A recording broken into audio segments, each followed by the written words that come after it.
concrete spew, most wily goddamn heavy metal show out there, and it is time to get your ass beat down by a band who does just that.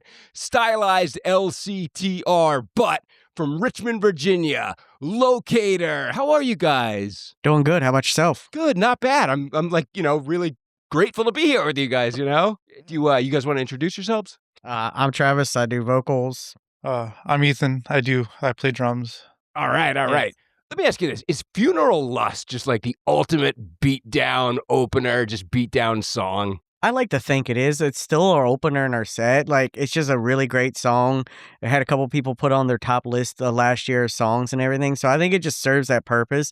I mean, especially, coming out with a fucking Dusty Rhodes sample too. It's like, it just gets you going. I know it makes me hyped. Yeah, the intro makes it for sure too, It's just so the build up to it, and then it's heavy. It's one of those songs that, like, as I'm getting to know the Richmond hardcore scene, like, better, and I say hardcore generically, that includes everything. Right. Slam, grind, thrash, whatever. As I'm getting to know it more, like, I'll get to know you guys, the bands, and like, because you'll come in for interviews and stuff like that, and like I'll check you out if I haven't heard you, and like I'll hear certain songs, and I'm like, shit, I'm like, I'm gonna see these guys live in a couple weeks, and like they're gonna play this song, and I'm gonna be so screwed and stuff, And Funeral Lust rather, that's Dark Throne. Funeral Lust is like one of those songs, Let's skip ahead to in regards to Elvis. I got a question about that. All right. At one point, you borrow like a line from Hound Dog.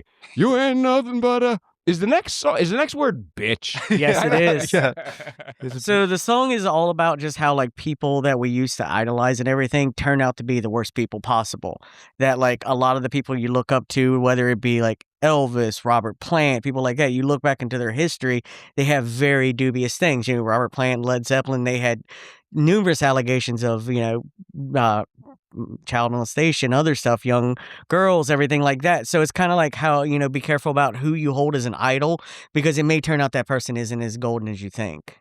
Really? Okay. All right. See, now that makes me wonder, like, beatdown is a stuff. Well, let me ask you this first, okay? We'll get into that. I'm glad you brought that up, though, right? But let me ask you this, though, okay? Beatdown is a style that very likely has its origins in hardcore, okay? Bands like Bury Your Dead, Death Before Dishonor, maybe even like Full-Blown Chaos. But I feel like it's really its own thing. I mean, it's not straight hardcore the way, like, something recognizable like Madball or Hatebreed is and everything. Right. Describe to me what beatdown means to you. I mean, beatdown is what it is, beating the shit out of somebody. It's the type of music, like, why hardcore isn't always based around breakdowns. You have a lot of bands that do have groove and stuff, but they don't have breakdowns. Beatdown is more about just trying to incite that, like, riot feeling and getting the pit going, When I think of beatdown, I think of bands like the Acacia Strain and stuff like that they're known for, like, I mean, if you watch the video where they played the Unitarian Church, Vincent's like, you have 15 seconds before you're no longer safe here. And to me, that's the kind of vibe we want. That it's like when we go to play, you hear that fucking intro for Funeral Lust, you hear that build up, and once it kicks in, it's like you better get somewhere safe. Yeah. That's you pretty much just described exactly my feeling. Like every time, like some scenario like that arises. So, okay, you guys obviously look like you walk the walk. You certainly play the part well, okay? But how do you feel about certain bands that play a style of music that has maybe a long-standing tradition that is congruent with a type of lifestyle? I'll explain, right? Consider stoner for a second, okay? There's a lot of pot smoking going on in stoner and doom, a lot of celebrating of like drug use and everything. And it doesn't even have to be just metal, okay? Like trap music, right? It's the genre is called trap music, okay? Hustling, selling drugs, all that stuff. But like, how do you feel about certain bands that play that style, those respective styles of music, but are not like, they will be open about it? Like, we don't smoke weed, we don't hustle and stuff like that. How do you feel about that when it comes to beatdown? For me, as much. Okay, so the one thing about most of our band is most of all of us are in our 40s or like 30s. Ethan's our young boy here. He's like 30. Tim is like, I believe 38 or so. I'm 43. Greg is 49. So we're, most of the older dudes, like, we're about it. Like, don't get me wrong, I like the violence. I'm for it. When I play shows, I don't play on stages. I play in the crowd. Like, that's just been me since I was, 16. I'm about it and everything like that. Do I advocate for violence randomly? No. But if it's a show, music's going, shit's going down. But am I going to go just pop off on somebody and hit them for no reason? No. But if you fuck with me or my family, I'll definitely take you down. So I do kind of, it's not like I'm looking for violence or a fight or anything, but I will defend people I love and I care about. I don't like people standing around doing nothing though. You know what I mean? Like I want to see some spin kicks. You know what I mean? Like I do like the violence aspect, but just not like nothing personal at a show. You know what I mean? Yeah, I think It's about having fun, really. Yeah, it's about having fun, and to me, that's what drew me to hardcore anyway. It's that feeling of unsafeness. You go to a show and you see people vibing and having fun and stuff happening, and I'm like, that's cool to me. I don't want to see anybody get hurt, but at the ultimate thing with metal is, in the day, you pick everybody up, y'all shake hands, you go your separate ways. So when you're up there on stage, then when you see whether it's violence or just people going nuts, I mean, is that something that kind of fuels you to maybe just dial in a little bit more exact, maybe play a little bit more precisely? It's your reaction to, or the crowd's reaction to you. Yeah, absolutely. Like, to see there, I've explained this to a lot of people because I don't do drugs, anything like that. My thing is there's no better drug on planet Earth than standing on stage and watching people beat the shit out of each other to music you make. Once you have that feeling, there is no feeling on earth that replicates that at all. What are your thoughts on that? Yeah, I mean, I'm the same way. It's like we play for the crowd and they react to us, but then in turn I react to the crowd. So the more into it that they are, the more dialed in I am. The heavier I hit, you know what I mean? It just kind of makes the whole thing, it just fuels the fire, basically. I was listening to, it was Funeral Lust, and I thought of the stupidest thing ever, okay? And I'm going to ask this question because I know that there are people out there that have wondered the same thing. So I'm going to take it it is on those people's behalf and everything, right? Again, this may be the stupidest question you've ever been asked, but I'd love to hear your answer. Do you think a slam band or a beatdown band or a hardcore band has ever come up with a breakdown that's been so brutal that they thought, we can't record this because people are going to die? If they have, they should probably quit because that should be put on record. I mean, the heaviest thing I've ever seen, I remember seeing Crowbar, and fucking Kurt was like, yeah, let me see your band write a break heavier than this. If you do, email it to me and I'll let you know what I think. And to me, I'm like, that's fucking cool. Like, it should be like, if you write something, you're like, oh my God, I cannot wait to somebody to do this. No, you should definitely release it. If you don't, I'm like, that's dumb. What's the point in that? Why even make the music then? So like that kind of makes me wonder if a style like beatdown or sometimes I put slam and beatdown like next to each other. How on or off am I with that? They're close to a degree. Slam tends to take on a little more of the death metal element and everything like that, where beatdown still a lot of it has its hardcore roots. And nowadays there is a lot of blending of the genres and stuff like that. I mean, you look at a lot of hardcore now. A lot of those kids are in their early 20s, and you can tell they grew up listening to Slipknot because you can hear it in their riffs. But like slam and beatdown, like they're similar. They share a space, but I think they're also on opposite ends of the spectrum. Like slam is death metal influenced, beatdown is hardcore. So it's just a heavier form of hardcore. It doesn't want to do as many of the pig squeals or with the what is that snare called? Piccolo snares and stuff, like, with the ping and everything. That's a characteristic of slam and stuff like that. So I think while they share many common things, they're also kind of like on the other ends of the spectrum too. Do you feel as though there is a constant pursuit to write something more brutal, more, violence inciting? Because I mean, I'm citing like your first EP, right? That's really goddamn beatdown, okay? But the follow-up is that much more. I mean, like, it sounds like the tone on your, we'll just call it current. I mean, I know it's been out there for a little while, and you got a new one that's just about to be released and everything.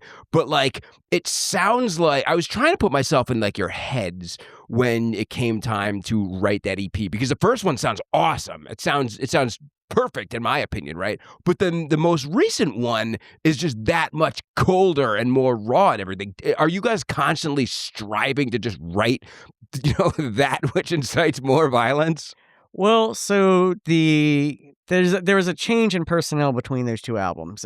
Ethan came on board as the drummer and everything like that. So he kind of plays a little more stripped down drumming that we kind of wanted. Like he plays very, I wouldn't say in the pocket, but like he's very technical in his footwork and everything. A lot of stuff that if you don't watch him, you're not picking up on.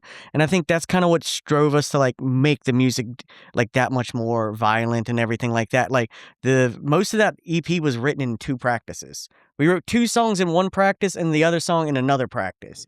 Like we just get in there and we vibe and we know. Like the new EP was written pretty quickly too, with the exception of the last song, which we kind of fucked up and we played live when we shouldn't have, and so we had to go back and rewrite it and stuff. But we just kind of all like once he came into the band, we were like, oh shit! Like we just kind of all pick up because we come to find out we all have history with each other we didn't know. Ethan and I work together, and so he hasn't played in bands in like 12 years. So I brought him in. Turns out his old band played with Tim and Greg's old band, and they knew each other. And then him and I played shows together in other bands, but didn't know it. So it's kind of funny how we had all this history with each other, and then we get into space and start writing, and it's like, I don't know, it just kind of all works and kind of all fits together. So Is that why, like on your Instagram bio, it says featuring members from like a bunch of different bands? Yeah. Well, because we're all in different bands. I'm also in Diseased Earth. Ethan's also in a new band called Aim for the Throat. Greg and Tim are in Cut the Architect's Hand, and then Greg does solo stuff as well under Black Cat Crosses, and he has another band with his drummer from Seattle called Althresha. So like we have all these different connections and everything, and that's why we're like current and next members of a bunch of bands, because we've all been in so many bands over the years. So Ethan, let's talk about your drumming for a second, because all right, a lot of times, let's say, beatdown, even hardcore, kind of gets dismissed as a style which is very, very like just simple. It's straightforward. I mean, I agree with that. It's, you're not hearing like Yngwie Malmsteen like shred, and you're not hearing like Terry Bozzio doing all these crazy, what polyrhythm is it? That's like a thing, isn't it? Yeah. Okay. But on Vultures, right? Okay. The faster. Yeah. Right before the 1, 2, fuck you part, you are doing something that is very uncharacteristic of beatdown kind of hardcore and stuff. Like, where did that come from? Because it's cool as hell. Yeah, I don't know. It was just kind of it just like the doubles over doubles on the foot, so it's like base 2 and 2, it's just like rolling back and forth. Yeah, it was kind of like a way to do a little.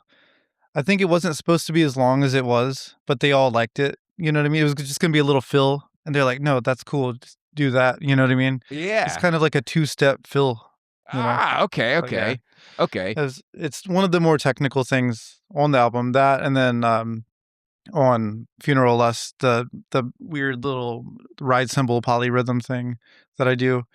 It's kind of, you know what I mean? And then it brings it back into the normal 4/4. Okay. I know exactly what you're talking about. Yeah. All right. I picked up on that too. Yeah. Oh, those are just fun little things. I'm not necessarily like the best or most technical drummer, but I like to do fun things here and there, I think you definitely pulled it off in that part, because it's like you hear that and you're like, it draws your attention like right to it. It's like, oh, that's kind of different. That's like kind of cool and stuff. And like, it's every time we go to play it live, I can tell he sees it on the list and he's like, oh God. He's like, all right, I gotta take a breath. Because, we gotta think, you gotta count that one out. A little, I mean, now I can feel it, but especially live when you're under the pressure and stuff, you gotta start on the right hit or it's gonna all fall wrong, Okay, that kind of brings something to mind that again is maybe like out of character for what you normally associate with these styles and everything, right? People hear the music and it's usually always that, all right? It's the music. It's the everybody going nuts at the shows and everything. But when it comes to lyrics, though, I don't think people normally like think about, it's like, okay, well, what is the singer? Where's he coming from when he's on stage, when he's writing, like psychologically, emotionally? I mean, think about it, like BEATDOWN. You described it perfectly yourself. Sounds like beating the shit out of somebody. But when it comes to lyrics, though, it's like, where are you? You know, where's your heart? Where's your head? Right. I mean, I'm a very just off the cuff kind of person. So since I'm in two bands, write differently for each band. Diseased Earth has its own mythos and everything to it because it's greatly inspired by Lovecraft. With Locator, it's more just straight emotion and what I'm trying to convey. A lot of it is more like lately, like on our new album, we have a song called Last Rites in Texas. And it's about the struggle of blue collar people and, you know, trying to build something for our families and not, and then they're trying to just continue it on down the line. Once I pass away, they're going to continue putting my debts on my kids and this and that and everything. And so that's kind of where I'm at in that. And then, you know, one of the songs is also, you know, as they always say that men kind of, every man has a war that he gets obsessed about and he thinks about. For me, it was the Cold War. So I started thinking about like the nuclear apocalypse and all this stuff with Russia. And that was what ended up being the closer on the new album. It's called Ghost of the Cosmodrome. So it was kind of like that mind space, like thinking about like nuclear war, which is funny because now considering where tensions are at with everything and stuff, you know, it's something that weighs on the mind. So Locator's a little more like just what I'm feeling in that moment, what I'm thinking about, what's going on in my personal life. They're not some grand illusion that I'm trying to spill or anything. It's just pretty straight, simple, pure. Okay. Ethan, do you ever contribute lyrics or even riffs? Somewhat with the riffs. I mean, Tim does a great job at writing it, but a lot of that is like he'll play this whole thing and I'll be like, go back to this part and we'll tweak that. You know what I mean? Kind of do the whole I can't play guitar, but I can make the sound with my mouth. You know what I mean? Kind of build the riff like that. Lyrically though, I don't have input in this band. I do in the other, but Travis has that all handled. So well, that's probably really that happens probably a lot with drums. You talked about like, you know, mimicking the sound of the guitar with your mouth. So you probably hear it a lot from like when somebody's trying to come up with a beat or something. I'm guessing you probably hear it a lot when somebody's like no do like that type of thing. What is the okay when you hear that though, because you know exactly what like you can do and stuff like. Is there any sort of is it ever either a frustration because like you're like, what the fuck are you trying to like describe, you know? Or is it more like, you know exactly what they're talking about so you can just jump on the kit and... It's more or less that. I get the vibe and it just makes sense for it. You know, I mean, obviously there's certain things that I've been asked to play that I just can't do. Like, you know, a consistent gravity blast or something crazy. You know what I mean? That's not really me. But like I'm a heavier... slower, you know what I mean? I don't know. Yeah. But yeah, I just... Well, the reason I asked that question is because, you know, I mean, I think a lot of people out there, myself included for a long time, not anymore though, you know, would hear certain genres, just say hardcore, okay?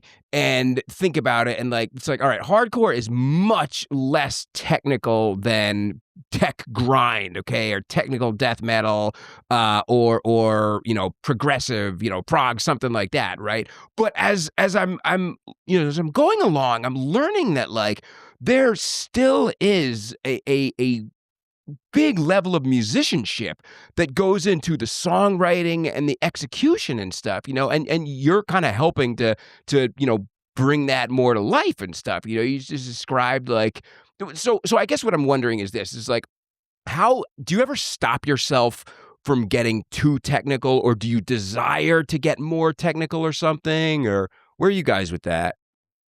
I mean, drumming wise, I feel like I'm just... we try to make sure that each song doesn't sound too similar. Technicality wise, there's really no like limit on that. You know what I mean? I do like to push things out of the genre or make it weird so it doesn't sound so much like in everything else that you hear. Not that we're that different either, but you know, at the same time, like we're like beat down, but you push into new metal a little bit or push, you know what I mean? Like kind of... That is so interesting you say new metal, because every time that word comes up, I'm always so blown away by the fact that like it's sort of accepted now. You guys, we're similar in age, right? Right. Do you remember the era, the fucking decade, okay, when new metal was just not cool? I mean, it had its heyday, Yeah. but you remember that? Oh yeah, absolutely. I remember that. You get dogged for liking stuff and everything. But I always had a soft part for new metal because, like, I remember the first heavy song I ever heard, because I grew up in a very small town and everything, was Metallica Enter Sandman. And then I remember a couple years after that, I got Korn's first album. I was like, what is this? This is so different. I have a soft spot for new metal. My buddy Mike Horn used to do every November, he would do November. And every day he would put a different new metal band. And he did this for a good number of years on Facebook. And he would tag all of us in it. There'd be like 30 dudes. And he would like go through and list. And he hit all the normal ones, but then he'd pull out some ones that you're like, what the hell? Where was this band at and stuff?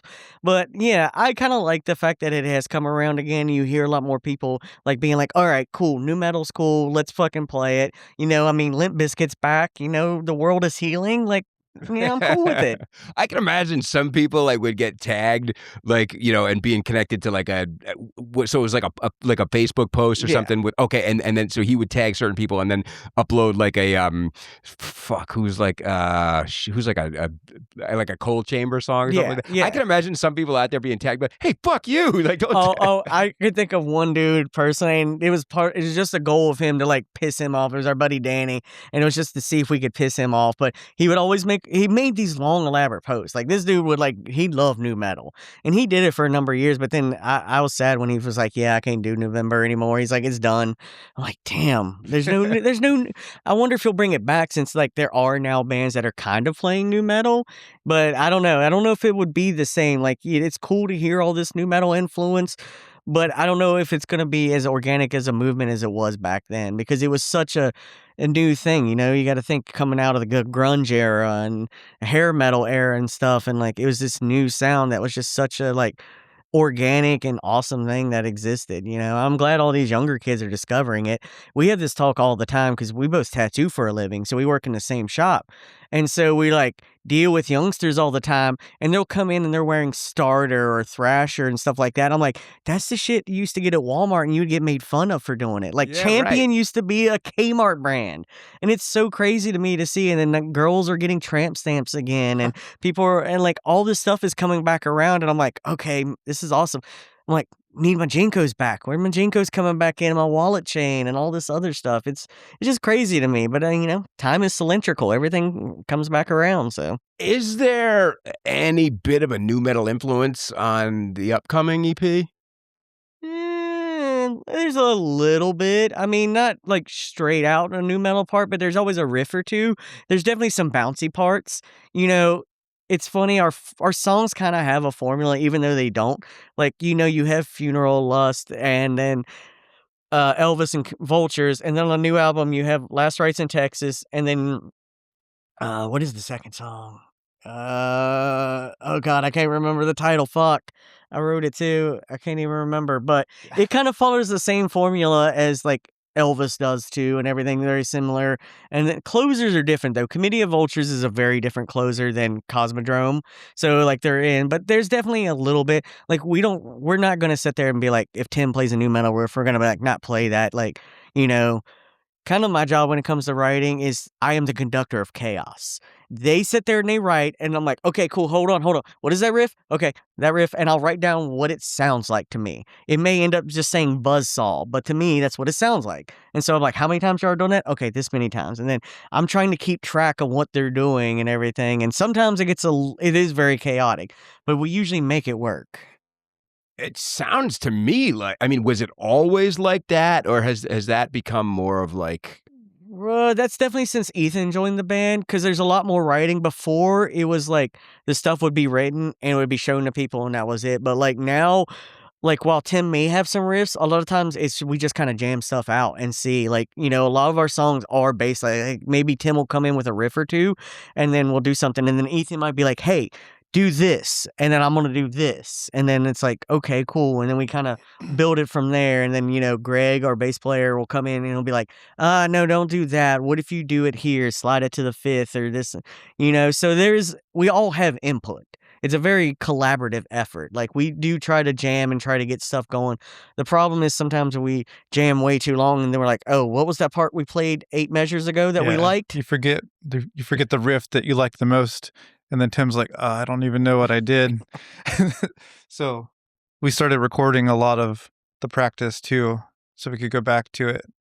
Yeah, we have a new song we're working on, and I have like 8 videos on my phone. Ethan's like, "Hey, record this part." So I'll be like, "All right, record it," because usually I'm not doing lyrics as they're writing. Like, I'll do my lyrics later on, or I'll think of stuff and do the vocals once it's more complete. But yeah, I'm like, okay, cool. Or I'm like, all right, y'all want me to record this? So I have to go to a certain spot and put my phone down against the floor, so that way it doesn't get so much feedback, so they can hear it better and stuff. Okay, so it's not as though you're recording like the entire practice, right? No. Okay. Just like little bits and pieces that like are the most imperative, the most important. Like the new song we're working on, there was a part where Ethan was like, "Hey, I need to remember this tempo. Can you record me playing this part?" So I recorded him playing that part, so he knows to go back and he can listen to it and be like, "Okay, this is what I was doing to keep the tempos correct."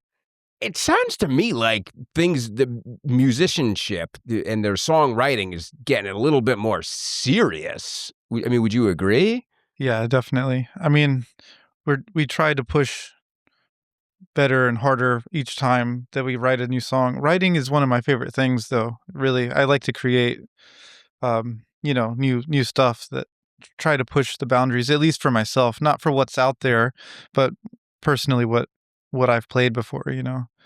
Yeah, I mean, it's cool to like move on and stuff, because if you stay stagnant and saying the same thing for too long, you get bored with it, So a way to keep the boredom from coming is just like, all right, what can we do this? Okay, yeah, we wrote Funeral Lust this time. What can we write different this time and stuff like that? So we're always looking for something new and exciting and stuff. We have one part in the new song that we dubbed the crazy part, because it's like, I don't even know how to describe it, but it's different than anything we've done. But we only do it for like a measure or two because it's just like a transitional part. We just have little things that we do that we try, and it's always different stuff. I know a lot of it sometimes Ethan will help influence Tim. He's like, "Hey, I've been listening to this band a lot this week. Go listen to them and see if you get influence from them and kind of come up with stuff." Because we can all listen to stuff outside of our practice days and stuff, but then it's like, it's cool sometimes to hear, he hears certain parts, he has bands he likes that he's like pushing, like, "Hey, I like this part. Let's try to do something like this." Who are some of the like just core influences for the band? Personally, I think like Paleface Swiss, Get the Shot. I think they're from Canada. Body Snatchers, Spite is one of my favorites. I like the heavier, that newer stuff, and they're into a little bit older. Yeah, I mean, my influences are all over the place. If I'm listening to hardcore, I'm gonna listen like Blood for Blood, Down to Nothing. But then I like stuff like you mentioned, Death Before Dishonor before, Acacia Strain. Lyrically though, I'll be honest, most of the time anymore when I'm looking for lyrics, I'm not listening to metal. I look at the guys like Tom Waits and Nick Cave for lyrics, because Nick Cave wrote a whole album about serial killers. That was one of the most beautiful pieces of music you ever hear. And then Tom Waits is just such a lyrical genius that it's like different things that I get different stuff. Like, I want to not be in that. One of my biggest influences when I was younger was J.R. Hayes from Pig Destroyer. So it's like, I'm always looking at stuff, but I listen to so much stuff all the time that, like, I don't know, I just get influenced from everything. I just like music. Well, I mean, so you have a 9 Inch Nails hoodie on right now, which makes me think of a review that I saw. Like, 'cause I've been listening to Locator for a while now, but as this date drew closer, I said, maybe I ought to look into like the band, besides just like the EPs and stuff like that. And I saw a review that somebody did that mentioned they used the word industrial in it, and I was like, I don't really. I mean, I didn't hear any industrial though. I mean, would you maybe that was just like Chat GPT generated or something? I don't know. I don't know. I'd have to look at the review, what that was being said. Yeah, no, I mean, I like Nine Inch Nails, some stuff like that, but I don't bring it into the music or anything. That's just stuff I like personally, I mean, I know Tim and Greg are big Typo Negative fans. They love Typo and stuff like that. And it's always the fun game since Ethan's younger. We'll mention a band and we're like, does Ethan know a song by them? Nope, he doesn't. Yeah, but sometimes I surprise him. He does. He surprises us a lot. He got me the other day at work. He knew like 2 different things, and I was like, "Whoa, you're blowing my mind What was today." it? What? It's like Dury, some Midwest like pop punk thing, and what was the other one? Oh God, I can't remember. It was something. Oh, It's Tiny Tim. yeah, Tiny Tim. Like the Like the OG. Tiny? Yeah, Oh, yeah. no way. Well, because like we'll mention like Random stuff. the one of the biggest jokes that works is always like Ethan's never seen Pulp Fiction or anything like that. So we'll name like popular stuff in culture, and he's like, never saw it, and we're like, what the hell? And so like when he knows something, it's always this massive thing. We're like, oh God, he knew. The one day at practice, he started playing Helmet, and like he blew Greg's mind. He's like, Helmet, and Played along with him. yeah, what was it that you knew it from? Was it Grand Theft Auto. Yeah. Oh, sure, yeah. And Yeah. so it's like it's crazy to us to see because we're all older, so we're like, oh, we got this young guy. I mean, but then he surprises us and it blows our mind. I also didn't have internet until like 2013, so I just Cool. I think. I guess I don't know how that's to why feel I about just that. didn't know. I didn't listen to. I didn't watch a ton of movies. I was more of a just like music and art only. Wow, yeah. that's something you don't hear every day. Somebody like, shit. Well, you know what, Ethan, I'm gonna do you a solid. Okay, you mentioned that having not seen Pulp Fiction before. I haven't seen it. You I've haven't? seen a little bit of it, but I've never actually seen it like all the way through. Feels good to know I'm I not don't- alone here. It's weird saying that, because everybody in the world has seen it. Just- Yeah. Sometimes it happens like that. Right. Yeah, it's always funny to us because, like, especially like not only the band, but at work, we have a guy that's 56. We have another dude that's like 47, 45. And then now he's the youngest one in the shop. So it's like he's around all those old dudes and we're like talking about stuff and he's just like, I don't know what that is. And so it's funny to me to see it, everything like that and everything. I thought it was funny how you just had Age of Ruin on. Well, back in the day, I went to get do a zine and got those guys to be on a compilation I did and everything. And I had to go to a show and talk to them, get them to sign a release and everything. And it's crazy to see, like, they were doing it back then when I was just getting into it and everything. So it's funny to see it. Everything kind of eventually comes full circle. And then maybe once I'm finally done with music or whatever, Ethan will be the old guy and introducing new people to music and stuff. And, it is, like I said, everything's cylindrical. That's how time works. I guess so. And Age of Ruin. Have you guys gotten a chance to hear their new single? I haven't heard the new single. I heard the new album they put out. But I enjoyed it. I like those dudes. I've talked to was it Daniel a couple of times and been like, we need to play a show together and stuff. I don't think he remembers me from back in the day, that zine thing, because that was forever ago. That was when I was like 18, 19. I bet he does. That guy, in my experience, heart of gold, like Right. heart on fire. I wouldn't be surprised if he does. Because, the reason I'm glad you brought them up, because their latest single, it's called Falling. Terrific, just beautiful song and everything. When they were here and they were talking about, because I asked them that question, I was like, what's the new stuff going to sound like and everything? And they said it's like slightly new metal influenced. Now, I did not hear that in the latest single, right? I would not hear it and think, oh, that reminds me of like, new metal. But if to them it is, then it's sort of like it goes back to what you were saying, like cylindrical, okay? And or sick. What did you say? Cylindrical? Cylindrical. So okay, all right. But it kind of goes back to that because it's like, yes, all right, there may be elements of something from yesteryear that have been brought in or reintroduced and everything, but it's not exactly the same. It's got a sort of new, it's got new skin, it's got a kind of a new look and everything. And I was like, oh shit, like. As soon as, like, when you brought up Age of Ruin, I made that connection. I was like, okay, their latest single, to me, it didn't sound new metal, but to them, maybe it is. And you talked about, like, things being, like, cyclical and what is the goddamn word? Cylindrical. Cylindrical. All right. So now I'm really curious, though. I mean, what am I going to hear on the upcoming E EP? I can tell you that the first song, Last Rites in Texas, has a very Kublai Khan kind of feel to it. It's got that vibe to it. I even have a little barking in it because that's what's kind of popular in hardcore right now. So What did you? just a little barking. Oh yeah, okay. Yeah, got to throw a little bark in there. That song also features Kendall from Heavy as the Head on it. So we had him come out, and then I finally remembered the name of the second song.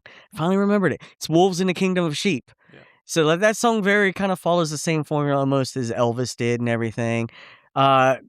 Goes to the Cosmodrome is very, I would say, almost kind of Acacia Strain-ish a little bit. Like, it's Our Beast by Acacia Strain, just that vibe. It starts out with this, like, eerie, piercing noise, and it just builds. Like, in the beginning, there's, like, a part, like a spoken word part that I say, but it's, like, actually, like, put through effect, so it sounds like a distorted radio call.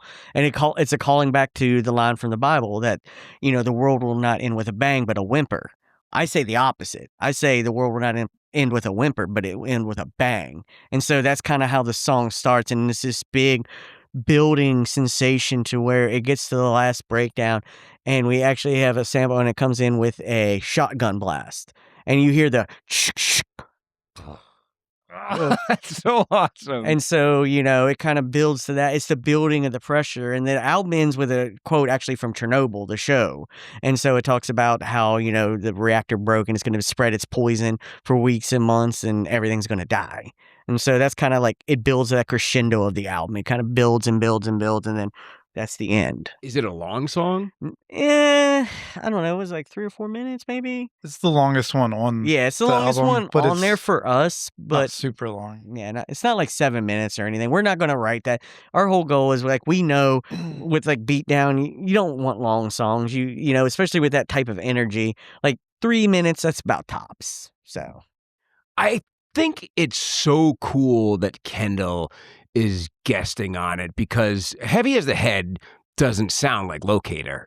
Two very different bands. And I always have thought it was so cool when guest spots seem like very unlikely. Like the first example that comes to mind was, Ramallah, White Trash Rob. On the very first EP, Jake Bannon from Converge was on that. And I always, when I read about that, it's like, wait a minute, featuring Jake Bannon? I'm like, they don't sound anything like Blood for Blood, or they're not like those guys and stuff, but it was a really cool pairing, and it's similar in your situation too, because again, Heavy as the Head doesn't sound like Locator, you know what I'm saying? But it worked somehow. Yeah, I mean, shout out Converge, new album's fucking sick. I love the new album.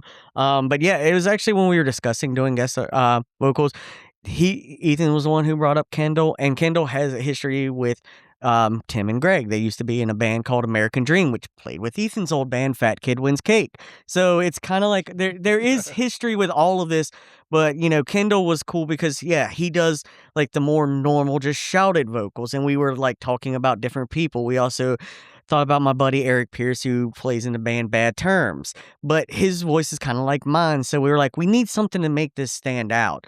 There was also a couple talk of a couple other people that we're mentioning. There's this Kristen, who plays in the band False Sense. That was another one we thought about, possibly, maybe. We were trying to like think of people that did, but he brought up the best case because one, Kendall, he's local to Richmond. It's where we practice. And it's like, it would make sense. He has history with the band, and kind of like what he was talking about, a lot of his stuff is very blue collar based and everything like that. So it made sense. And, he kept pointing out the dynamic. I was like, no, it is a good dynamic. And so I hit him up, and he was like, yeah, absolutely, guys, I'll do it. So wow, is this like a regional thing? Like, yeah, Kendall was very big on representing the blue collar, giving them a voice, making sure they're heard and everything. They wrote the song "Dirty Feet" apparently about like that and stuff, and I mean it sounds like you guys have the same sort of like respect and you like to honor that in your sound. I mean, is that just like where you come from? Probably. I think it's a regional thing. I mean, we both kind of come from smaller towns and stuff like that. So it's very, came from a very small town with like maybe 50 people and stuff. It doesn't appear on any maps or anything. So I think it could be partially that. It's just that also like that's, who we are. I mean, there's no middle class anymore. It's just rich and poor. So it's kind of something we all relate to because it seems like, the more things go on, shit's getting more expensive. Nobody can afford anything. So I think it's not just maybe a regional thing because, it's all Appalachia and stuff like that. But I think it's just more of a human thing because we see the haves versus the have-nots, and I think it's something we kind of can all relate to. Is Locator a release when you're either playing live or rehearsing? For me, it is, yeah. Like, this is the most cathartic thing I could ever do, and it's how I keep myself like sane in this really fucked up world. Like, if I go for a while without playing a show, I get a little squirrely, and I just kind of I can feel the tension building and stuff. And neither of my bands have played a show since. Well, I don't know. DE just played one, but we haven't played since December, and so like I'm just angsty to play a show. I was like, okay, we gotta wait to April. Oh, no, I'm not liking this anymore. It was weird waiting 4 months into the year to play a show, but I guess it gave us some time to like write and do some things. But Do you blame people that might dismiss beatdown hardcore, even maybe death metal? Do you blame people that dismiss it as being just like chaotic and without substance? Because on the surface, if you're only judging it by the sound, you may be apt to feel that way, right? However, you can see it just in this interview right here. It is a lot deeper than that. It's a hell of a lot deeper. But I mean, do you blame the casual like music listener that kind of just dismisses and stuff? I mean, to me, I kind of look at it this way. Most normal people are going to just put any type of music like that under the screamy music or whatever like that. So, I don't know. I've never been one for the whole elitist thing and everything like that. None of us come out the womb listening to Bolt Throw or anything like that. We all discover what we like through different avenues. Like, just let people enjoy what they enjoy. Find it that. If you don't understand, I think it was a quote from somebody, and I cannot remember who said it, but they were saying we don't spend enough time talking with people who disagree with us, because I think it's part of a thing anymore. We're all taught to just, well, instantly push somebody down, do something, whatever. But, discourse comes from like talking to people who live a different lifestyle than you and everything like that. So, I don't know. It's always cool when it's a mixed genre show and we're playing with different bands, like the show we're playing in April from Scum City. It's some beatdown bands, punk, and different stuff. To me, that's kind of cool when you see all these different genres coexist and everything. Like, like where we come from and everything like that. You don't get a lot of choice because there's not many venues. It's you play when you play. So you'll have a death metal band on a show with a beatdown band, with a punk band, with something else. It's kind of how it is. I mean, we played in a little truck stop back home called Smiley's that like throws shows, and we had Bend the Knee on the show. We had fucking Cold Cock. We had all these other people that were on this bill, and like none of them really go together, but it all works because like in an area like that, there's not a safe haven for heavy music, so you got to kind of take what you can get.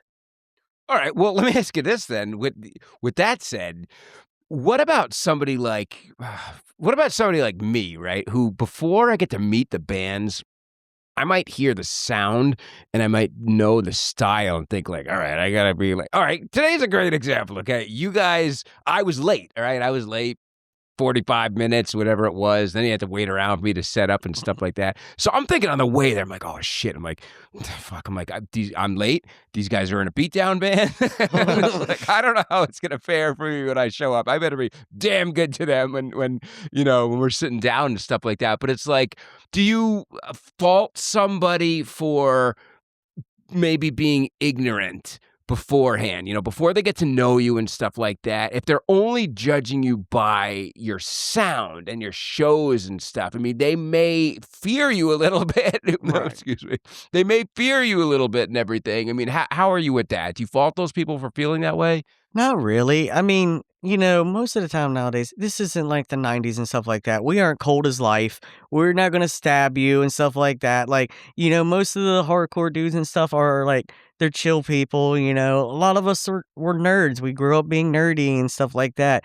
There's nothing wrong with it and stuff. Like, I mean, a lot of times, yeah, sometimes it can be, you think, oh, well, tattoos and heavy metal are going to be angry. But most of the people I met are chill dudes. I think the way that the world is going right now, everybody's realizing that people like us are usually the nicer people out of the crowd. You know what I mean? Like, like the people that wear the suits are the real evil. Not, you know what I mean? That's kind of the way I see it. And we're all dads, we all, so except Greg, but like, just the fact that I don't know. I don't blame anyone for judging it, not knowing, of course. But I think that once you talk to us for a few minutes, you realize, and same with like not just music, but we tattoo, so it's like, I see it all the time. Like people are apprehensive and then they realize that we're just normal, nice people.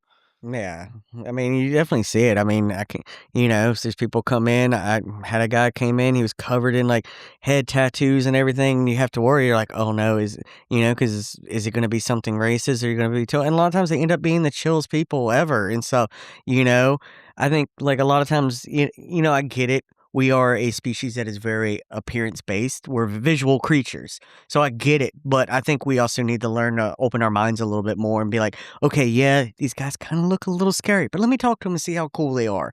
And, if you're, turned out if we're cool, awesome. If we're not, I mean, yeah, then you were right, But I agree with you, though. And what changed, though? You said the 90s before.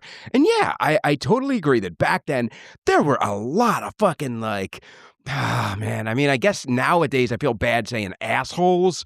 But it kind of was like that. In the late 90s and the early 2000s, yeah. People in the scene, in cliques and crews and stuff like that were pretty standoffish and stuff. But nowadays, though, you're right. It's just really not like that. I mean, what was it that changed it, do you think? I think it's just the thing with every generation. It was the, people that are above our age bracket were the assholes and stuff like that. Then we saw that and we're like, well, yeah, you got to be a little bit of an asshole. Maybe we'll be a little nicer than people below us, a little nicer. And it kind of goes down like that because, they realize like nobody wants to be excluded from it and stuff like that. And, I didn't grow up in a big city with a big hardcore scene, so I don't know about any of that pushback or anything. But yeah, I think it's just part of it is that like as people gone on, they saw they were excluded from it, so they don't want to exclude other people and stuff like that.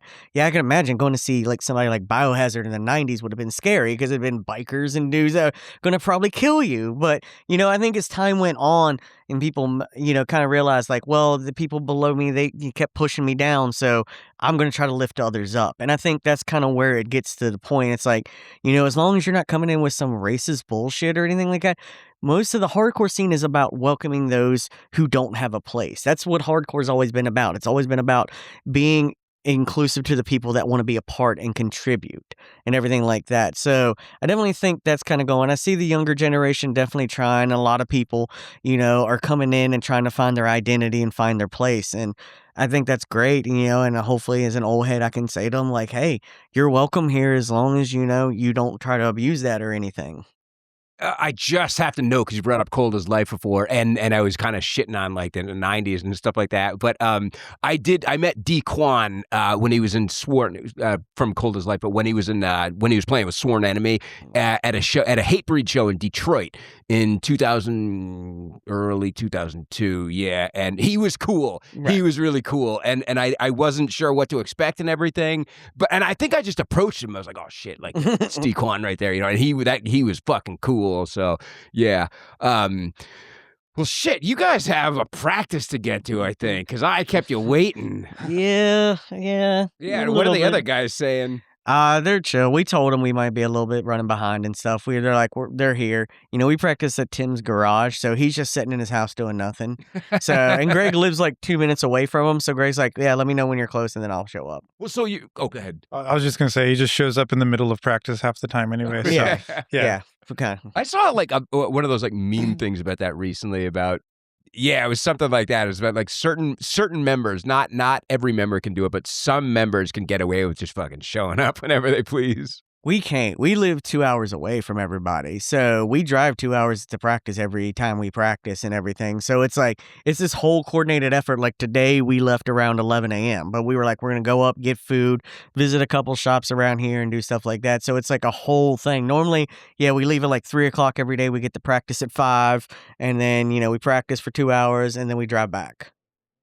So you'll be practicing then with the intent of playing a good set at an upcoming show pretty soon. Yes. Yeah. That's our goal. You know, we're gonna go practice, run the set. We usually run it twice, and then if we feel good about it, then we'll stop there. You know, if there's time, we may focus on that new song. We may not. I don't know, we'll see how we feel when we get there and everything. But yeah, the intent is always like we designate what practices are before. If we're like, all right, the show's coming up, we're just hitting a set and we're gonna hit it hard. Like we'll run it and just that. We don't take no breaks between songs. It's just like bing bang boom. Usually between sets, Tim runs in his house, grabs another guitar, comes back out, and then we do it. Now, if it's a writing practice, we'll show up a little early. A lot of times, it's just me, Ethan, and Tim for writing practices, and so we just kind of sit there. It's a lot of just I'll sit there and, like I said, be conductor of chaos. I'm like, okay, what was that riff called? Okay, hold on, play the riff. Okay, how many times? Okay, yep, and it's just kind of like orchestrating everything, getting it ready, and then we're like, hey, Greg, this is where the song is, and he's like, okay, and he learns it, and that's it.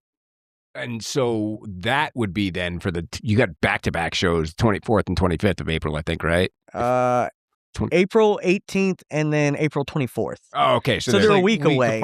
Week apart. Okay. Yeah. And then, all right, so we talked a little bit before we started rolling about the lineup on those shows. The Scum City one, that's the one. I'm looking forward to both of them, but the one that jumped out at me first was the Scum one because the Tudor rooms on there, right? Punk band. So going back to what you were saying about having really kind of varied, shows. Are these guys Doomhauer on there? Are these guys? I think they're on there actually. I think they're closed. I don't know. Everything's on. I have everything in my phone, so I'd have to look and see, but I believe so. So I think it's. Yeah, I don't know. I think it's like Now I'm Nothing, maybe To a Room, Behead the Betrayer, Oh shit! Yeah, there's the other one, Behead the Betrayer. Yeah, and then us, and then the one before the 18th is a show where everybody in one of the bands is doing double duty. So it's a crazy show. It's in Stanton, and it's going to be a benefit for New Directions Abuse Center. So it's for people who suffered through, domestic abuse and everything. Distant, which is like a rock and roll band from Harrisonburg, which features members of Earthling who will be headlining that night.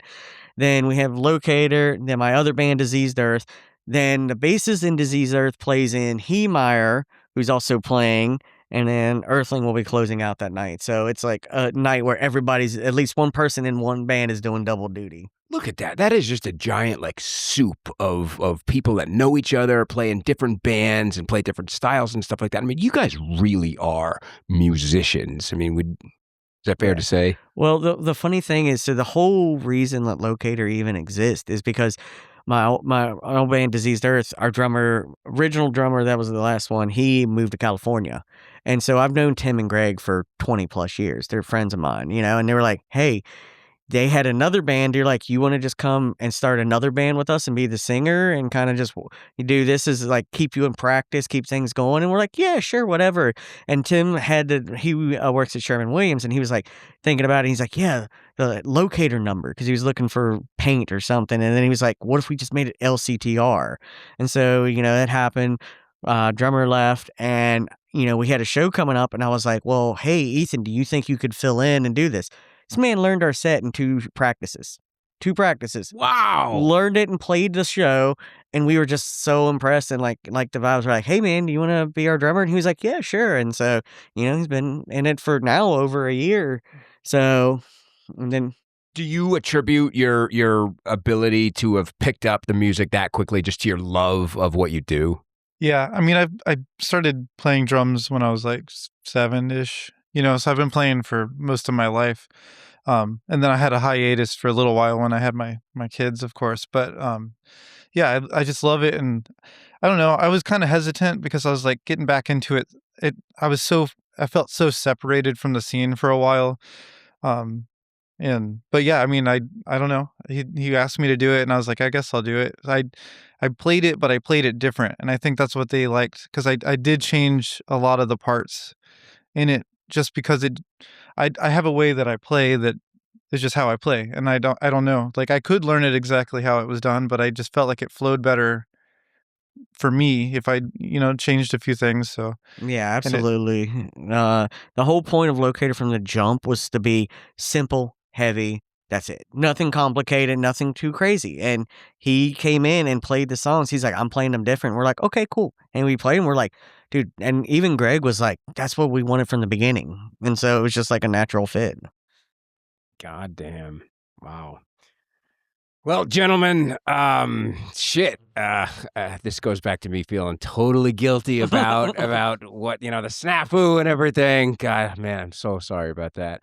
But yeah, I understand it though. You take what you do seriously, and it shows itself that way, like on stage and in your EPs and stuff. Any talk about a full length? Maybe. We'll get there. The goal was we were talking about doing the 2 EPs, and because their titles tie in together. The last one was These Streets. Well, the new album's called Paved with Blood. So we thought about putting them together as an album and offering a couple extra songs. We haven't decided on how many, because we have a couple that haven't been recorded or anything, and then just releasing the album as These Streets Paved with Blood, and putting that out with the 2 EPs together with the extra songs is giving people like an incentive to want to get the full length and everything. We might get around to writing just a whole separate full length. I don't know. Thing is, like, we don't try to set out certain plans. We just kind of let what happens, let everything flow organically and see where it takes us, because, there were songs we used to play that we were like, we don't really like these anymore, so we stopped playing them. They've never been recorded or anything. Nobody knows what they sound like. So we were like, okay, cool. We do. We just kind of let everything kind of flow organically and see what happens. And, we kind of make everything fit what we can. Is there anything else you want to plug? Anything you want to get across that maybe I failed to pull out of you? Yeah, Paved with Blood, April 16th. It's going to come out, and then you can see us in Stanton or see us in Richmond under a bridge, So. God damn. Well, fellas, Ethan, is there anything you want to plug? Oh, no. Okay, cool. All right, well, guys, thank you so much. I mean that so goddamn much. I truly do. And I'm going to put it on camera. I publicly apologize. Heavy as shit for for making them wait. I'm so sorry about that. But all right. It's okay.